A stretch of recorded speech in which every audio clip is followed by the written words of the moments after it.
Hey there, welcome back to Viewpoint Christian Academy for another Monday Moments.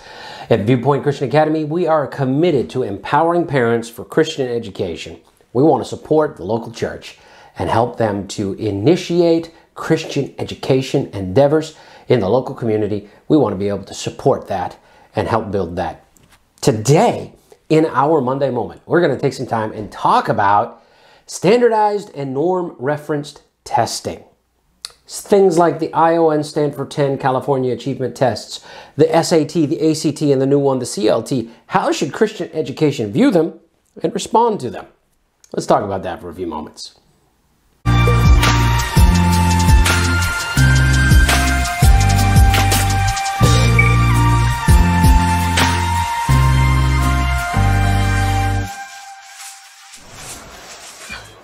Okay, so as we look at the idea of testing from external sources, I want to remind you that at Viewpoint, we think that assessments or testing is really important. In fact, at the end of every unit, a student is given an assessment or a test. And we have a minimum expectation, right, for that assessment. We expect that the student will be able to achieve 80% or better on that assessment in order to move on to the next unit.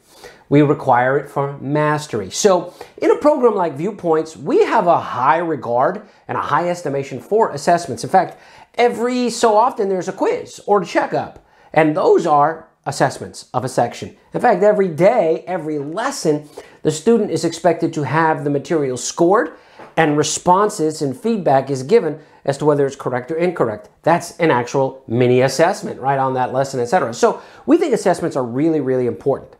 And we do that so that we can validate the quality of the student's work. And I have a whole video on benchmarks and assessments. And that series, that two-part series, I would highly recommend you go back and check it out for really a good overview of benchmarks and assessments in education and how they're important to ensure progress and to ensure quality. But let's talk about outside assessments, because that's an internal assessment, right? We have our curriculum, we've developed it, we're presenting it to the student. And we have the expectations that have been established through our program. That is internal assessments from our program. But why would we go with an outside assessment for any reason whatsoever? And specifically, let's talk about high school students and the SAT or the ACT first. Those are the standard, what we call college entrance exams. There is a new player on the field, the CLT, the Classical Learning Test, which is intended to serve as a substitute for the SAT and the ACT. They're a little bit more along the lines of classical education in that regards. I believe that they're developed by a Catholic institution, and so therefore they're a little less secular in that regard. However, why would we bother with an SAT, an ACT, or a CLT, something along that lines, for a high school student, specifically juniors and seniors in high school? Well, the main reason that you would want to participate in an SAT, ACT, or CLT, one of those college entrance exams, is because the college or university that you plan to attend, that a student plans to attend, requires it. Many colleges, many universities require that a student take the SAT or the ACT, and many colleges will accept the CLT, like for instance, Liberty University would accept the CLT. That's a big university that many of our graduates might consider going to because it's a Christian university, right? But many colleges require those in the admission process. They actually have an expectation of a score on those tests, and they want to see that as part of the overall record. And so essentially what the SAT and the ACT does is it takes the student for one day, sits them down in a desk, in a classroom, or now a lot of times online, and is proctored online automatically. It'll sit them down, and they'll take 3 or 4 hours of testing, and it'll cover a wide range of topics that cover the spectrum of high school topics and subjects, math and vocabulary and reading, etc.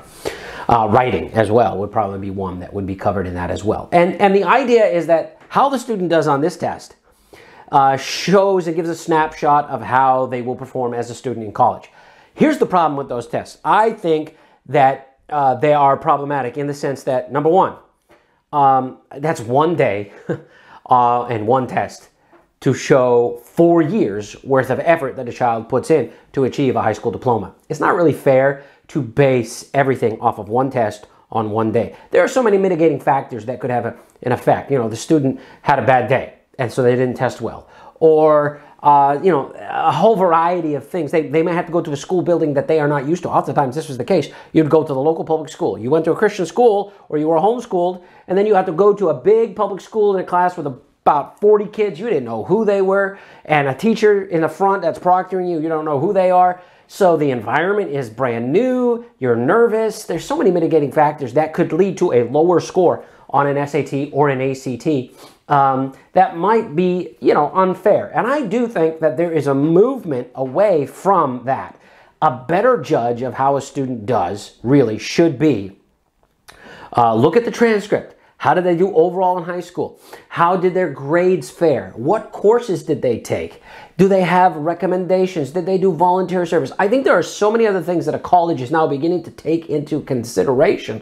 They're taking into consideration things like attendance, things like discipline record, things like, you know, what does the overall transcript look like? Do they have really poor grades or good grades, or overall, how did they do? Did they have one good year and then a bad year, or did they do consistent progress throughout all 4 years? That's a better way, in my opinion, to judge it. In fact, recent article from last month, in the month of March, California State University system is getting rid of SAT and ACT requirements. Now, I'm not trying to elevate California necessarily as the pinnacle of education, but because they've got some issues in a lot of regards. But the fact of the matter is there is a movement away from those things because of the way it works now, because there are so many other considerations to keep in mind. But I will say this, right? If your child needs to take the SAT or the ACT in order to get into the college that you're trying to attend, it's just kind of a necessary evil. I know I took them when I was in high school. Many of our students throughout the years at Viewpoint have taken these. They've done the PSAT, the SAT, or the ACT. And so, yeah, it's definitely something that you may need to do in order to get into high school. Is it like something that you will like to say, oh, my child had trouble with the SAT or the ACT, and therefore they're doing horrible in high school? No, it's not something. It's a snapshot. It's not something that should be used to base the entire high school career off of. However, you do want them to do their very best so that it will look good and reflect well on them, because the college might be needing to look at that. So that's the SAT and the ACT. Now let's talk about norm-referenced tests. Those are a standardized test for college. You know, you get a score. You know, you get right or wrong. So many, you get your points, right? So you get anywhere from 200 to up to as high as 1,800 on the SAT, I think it is, and then on other tests you can get various scores.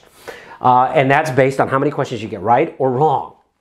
Now let's talk about norm-referenced tests like the Iowa or the Stanford 10 or the California Achievement Test. These are specific tests that are given to students, and they are not standardized in the way that we think of, oh, they're going to get a grade on this test. No, they're not. They don't work that way at all. Instead, what it does is it takes a group of students that is called a norm, and they try to find, and it's based off a group of students right now. For instance, the Iowa is based off a group of students from 2016 that were tested, and they took those students and they took a norm and said the average performance was at this level from all of this variety of students in 2016.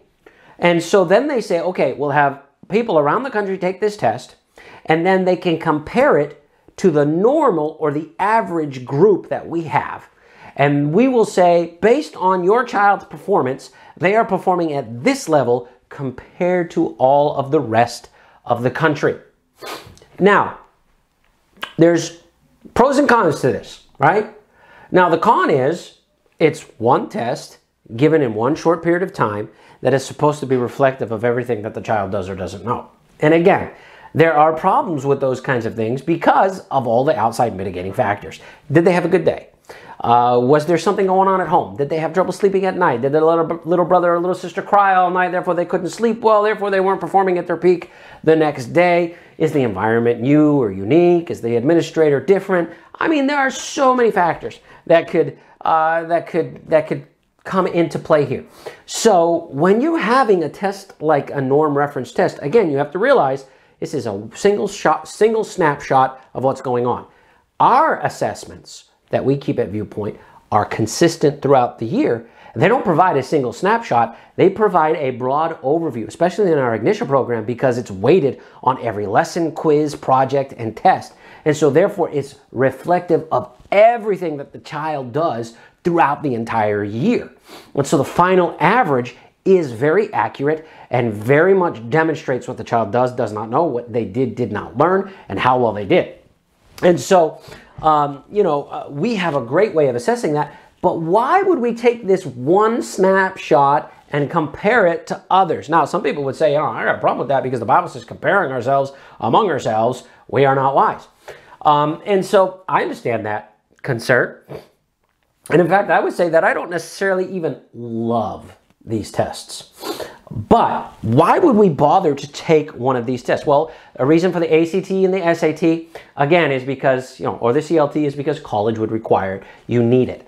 And I think that really the reason for this is not because we need some way to figure out where our students are. We know where they are. We know how they're doing. That's not why we would do an Iowa or a Stanford 10 or a California Achievement Test, one of these norm-referenced tests. Why would we do one of these norm-referenced tests? We do them because it's an external source verifying and validating the progress that our students are making. So when you stack these tests over a period of years, you can kind of see in a cumulative fashion that the child is progressing compared to the rest of the country. Now, is that the standard that I want to base my child's progress on? No, I have higher standards than the average across the United States. Unfortunately, the average student across the United States is not at the standard that I want my children to be. I want a higher standard for my children. But it's good to have an external source to help validate and verify that my child is at least heading in an upward trajectory in their education. And so that's why we would administer a test like that. Again, it's not something that would be a final grade because there's no grade. All it says is they are about this grade equivalent compared to the rest of the country. They are at about this percentage equivalent compared to everybody else. They're at about 50%. They're exactly average. Or they're 95%. They're way above average. And that's kind of how those tests are read and how they're interpreted. And that's what they do. They show the child is performing exceptionally well compared to the average, or they show that the child is not performing as well or right in the middle. And what's the value of that? Again, you have to keep in mind that there are mitigating factors, right? Whether it's happening today, it's a bad day, all these different kind of things. But they're a useful tool in that regard. So I hope this helps explain these things a little bit to you and why we might actually encourage students to do the SAT, the ACT, college entrance exam, why we might administer the Iowa test, which we'll be doing in the month of April, right, at Viewpoint. Well, let me just address this question real quick. What would be reasons why we might not recommend these tests be taken, or we might eliminate them and not do them at all? I would say that the primary reason that we would begin to phase out or eliminate these kinds of tests is if we found that the tests themselves were being used as an opportunity to propagate leftist liberal theology, I'll call it theology, right? Leftist liberal ideology. If they started to throw critical race theory into it, if they started to ask questions about, that would be in around LGBTQ issues, etc. If they started to become, overly ideological in their presentation, then I would say that it doesn't conform with our biblical worldview. It would be time for us to stop and look for an alternative or an outside source, or just not do it anymore. But so far, that has not been the case. Because these tests appeal to such a broad range, it's not just a government school, public school setting. It also interacts with private schools and religious schools and Catholic schools and all these different kind of things. It therefore is probably not going to go that extreme in many ways. It'll probably try to keep that appeal as broad as possible.